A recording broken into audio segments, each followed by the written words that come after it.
नमस्कार दर्शकों, YouTube के मेरे चैनल में आप सबका स्वागत है। आज मैं वीडियो लेकर आई हूँ कन्या लगन व मकर राशि के लिए वर्ष 2025 का राशिफल। सबसे पहले आपको नव वर्ष की बधाई। अब हम इस वीडियो में देखते हैं कि कन्या लगन व मकर राशि के लिए वर्ष 2025 कैसे जाने वाला है। सबसे पहले हम समझें कि कन्या लगन व मकर राशि का क्या अर्थ है। ये आपकी लगन कुंडली है। पहले भाव में 6 नंबर लिखा है, इसका अर्थ है आपका कन्या लगन। चंद्रमा जो है पंचम में बैठा है 10 नंबर में, इसका अर्थ है आपकी मकर राशि। यानी आपका कॉम्बिनेशन अगर कन्या लगन व मकर राशि का बनता है तो आप ये वीडियो देखकर लाभ उठा सकते हैं। कन्या लगन और मकर राशि में सबसे महत्वपूर्ण बात कि मकर राशि पर शनि की 7.5 चल रही है, जो 29 मार्च 2025 को खत्म हो जाएगी। जैसे शनि महाराज मीन राशि में प्रवेश करेंगे, मकर राशि की शनि की 7.5 खत्म हो जाएगी। इस वर्ष की महत्वपूर्ण विशेष बात है कि गुरु जो है 3 राशियों में रहेंगे। वर्ष में वो स्टार्टिंग में वृषभ राशि में, फिर मिथुन में और कर्क में। तो कन्या लगन से गुरु वर्ष के आरंभ में भाग्य भाव में होंगे, फिर दशम में और फिर लाभ भाव में, जिसमें वो भाग्य भाव और लाभ भाव का अच्छा फल देंगे। मकर राशि में गुरु जो है भाग्य भाव पंचम में होंगे, फिर छठे भाव में और फिर सप्तम में, और पंचम और सप्तम का वो अच्छा फल देंगे। मकर राशि की क्योंकि 7.5 खत्म हो गई है तो शनि महाराज तीसरे भाव में आ जाएंगे, जहाँ का वो अच्छा फल देते हैं। और कन्या लगन से शनि महाराज षष्ठेश होकर सप्तम में आएंगे, जो थोड़ा दाम्पत्य जीवन में परेशानी देंगे। इस वर्ष राहु 30 मई 2025 से आपके कन्या लगन से छठे और केतु 12वें, और मकर राशि से राहु दूसरे और केतु अष्टम में रहेंगे। ये ग्रहों की स्थिति बन रही है कन्या लगन व मकर राशि के लिए। तो एक सबसे इंपॉर्टेंट बात, राहत की बात कि शनि की 7.5 खत्म हो गई मकर राशि पे। अब हम इसी परिप्रेक्ष्य में आगे देखते हैं कि कन्या लगन व मकर राशि के लिए क्या है। सबसे पहले बात करें कैरियर के लिए कि वर्ष 2025 में हमारे कैरियर के लिए वो कौन सा शुभ समय हो सकता है कि हम कैरियर से जुड़ा कोई भी निर्णय ले सकते हैं, महत्वपूर्ण निर्णय, और उसमें जोखिम की मात्रा कम हो। तो वर्ष में आपके लिए 2 समय निकल कर आते हैं। एक तो आता है 1 जनवरी से लेकर 13 मई 2025 का, और दूसरा समय आता है 20 अक्टूबर 2025 से 4 दिसंबर 2025 के बीच में। ये वो 2 समय हैं जिसमें आप कैरियर से जुड़ा कोई भी महत्वपूर्ण निर्णय ले सकते हैं। इसमें आपको कैरियर के नए अवसर मिल सकते हैं, आप जॉब बदल सकते हैं, जॉब में आपकी प्रमोशन हो सकती है। साथ ही साथ इस वर्ष आपके ट्रांसफर की भी संभावना बनती है।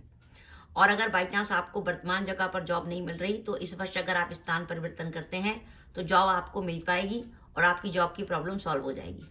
जो लंबे समय से विदेश जाने के लिए सोच रहे थे तो उनके लिए विदेश जाने के लिए बहुत अच्छा समय है।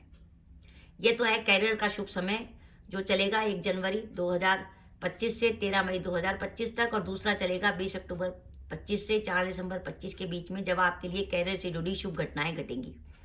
अब कैरियर में सावधानी का समय। कैरियर में सावधानी का समय होगा 14 मई 2025 से 19 अक्टूबर 2025 के बीच में। ये वो समय होगा जिसमें कन्या लगन से तो गुरु आपके दशम में चलेंगे और मकर राशि से गुरु आपके छठे चलेंगे। ज़्यादा प्रॉब्लम नहीं आएगी, थोड़ी बहुत आपको प्रॉब्लम आएगी, जैसे कार्यस्थल पर किसी से विवाद हो सकता है, उच्च अधिकारी कुछ नाराज हो सकते हैं, आपका हो सकता है काम की अधिकता हो जाए, अचानक आपका ऐसी जगह ट्रांसफ़र हो जाए जहाँ आप नहीं चाहते थे, या आपको ऐसा काम दे दिया जाए जो आप नहीं चाहते थे।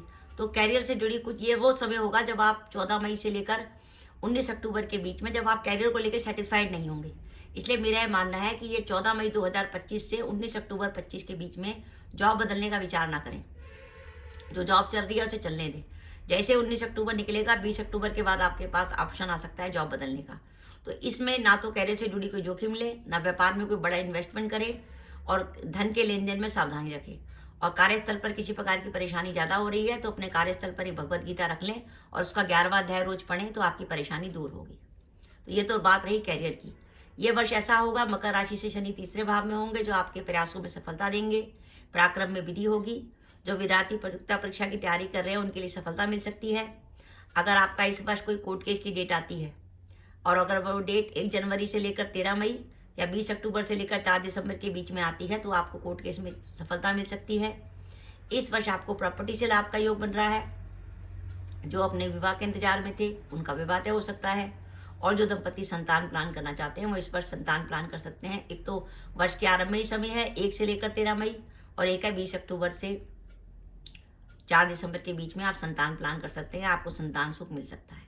अब हम बात करें इस वर्ष की सावधानी। इस वर्ष 29 मार्च 2025 से कन्या लगन में सप्तम भाव में षष्ठेश शनि का गोचर होगा, तो दाम्पत्य जीवन में किसी प्रकार का तनाव रहने की संभावना है।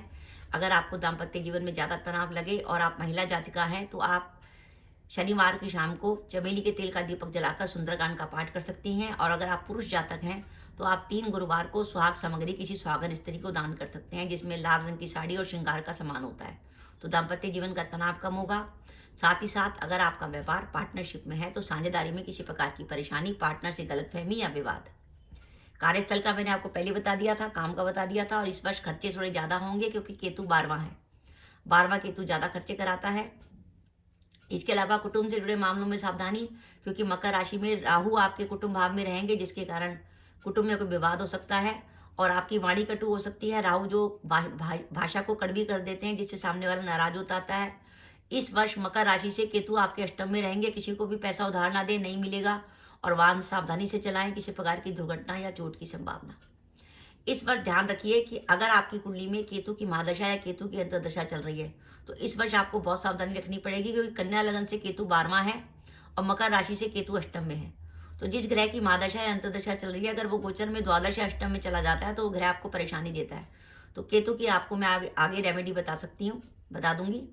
तो ओवरऑल कन्या लगन व मकर राशि के लिए कैरियर का महत्वपूर्ण समय निकल कर आता है 1 जनवरी से लेकर 13 मई 2025 और 20 अक्टूबर 25 से 4 दिसंबर 25, जब आपके कैरियर से जुड़ी शुभ घटनाएं घट सकती हैं। आप कैरियर से जुड़ा कोई भी महत्वपूर्ण निर्णय ले सकते हैं। आपको कैरियर में नए अवसर मिल सकते हैं। और कैरियर में सावधानी का समय है 14 मई 2025 से 19 अक्टूबर 2025 के बीच में। उस समय कैरियर को लेकर किसी प्रकार की जोखिम ना लें। तो कन्या लगन व मकर राशि के लिए वर्ष 2025 54% तक बढ़िया जाने वाला है। ये तब है जब आपकी दशाएं साधारण है। बाई चांस आपकी दशाएं अच्छी हैं, जैसे बुध की, शुक्र की या शनि की दशा अंतर्दशा चल रही है, तो ये परसेंटेज 54 से 60% भी जा सकती है। अब हम देखते हैं इस वर्ष हमें रेमेडी क्या क्या करनी है। पहली रेमेडी, क्योंकि गुरु कुछ वर्ष समय के लिए जो है अशुभ स्थिति में रहेंगे, तो हम पीली वस्तुओं का दान कर सकते हैं। जब तक गुरु 14 मई से लेकर 19 अक्टूबर तक गुरु मिथुन राशि में गोचर करेंगे, तो आप उपाय के तौर पर पीली वस्तु का दान कर सकते हैं। हर गुरुवार को चने की दाल, कपड़ा और हल्दी, ये आप दान कर सकते हैं। और अगर दाम्पत्य जीवन में प्रॉब्लम आ रही है तो 3 गुरुवार किसी सुहागन स्त्री को सुहाग सामग्री दे सकते हैं। राहु की रेमेडी के तौर पर, क्योंकि राहु मकर राशि से धनवाप में चल रहे हैं, जो कि खर्चे कराने का और कुटुंब में विवाद का प्रतीक है। राहु की रेमेडी के तौर पर आप बुधवार या शनिवार को बहते पानी में कोयले प्रवाहित कर सकते हैं। इसके अलावा बुधवार को आप मंदिर में 4 मूली का भी दान कर सकते हैं। उसके हरे पत्ते हटा लीजिएगा, सफेद मूली दान करनी है। और केतु की रेमेडी करनी जरूरी है, क्योंकि केतु लगन से 12वां होगा और राशि से अष्टम होगा। केतु की रेमेडी के तौर पर एक तो बुधवार को गणेश जी के मंदिर में चितकबरा कंबल का दान। इसके अलावा आप कुत्ते को रोटी दीजिए। और इसके अलावा आप चाहें तो 4 नीम के पेड़ भी लगा सकते हैं। और अगर आप युवावस्था में हैं, 20-21 साल के हैं, अगर आपके कोई दोस्त हैं 16, 17, 15, 16 साल के, तो उनको अपने दोस्तों को अपने जेब के खर्च से बल्ले, पापड़ी, चाट, पकौड़ी, गोलगप्पे वगैरह खिलाइए। वो भी केतु की बहुत अच्छी रेमेडी है। अगर आप चाट पकौड़ी खिलाते हैं, अपना खर्चा करते हैं, तो आपका केतु शांत रहेगा। तो दर्शकों, ये मेरा वीडियो था कि कन्या लगन व मकर राशि के लिए वर्ष 2025 54% तक बढ़िया जाने वाला है। बाई चांस आपकी दशाएं अच्छी हुई, शनि की, बुध की या शुक्र की, तो ये परसेंटेज 60% तक बढ़ सकती है। तो दर्शक, आपको पुनः नववर्ष की बधाई। तो आपको वीडियो कैसा लगा प्लीज़ कमेंट बॉक्स में कमेंट करके बताइएगा। इसके साथ ही अगर आप मेरे चैनल पर पहली बार आए हैं और आपने मेरे चैनल को अभी तक सब्सक्राइब नहीं किया, तो कृपया मेरा चैनल सब्सक्राइब कर दें। साथ ही बेल आइकन को भी दबा दें, जिससे जब भी मैं अपनी वीडियो अपलोड करूँ उसकी नोटिफिकेशन आपको मिल जाए और आप मेरा वीडियो देख सकें। इसके साथ ही नमस्कार दर्शकों, जय माता दी।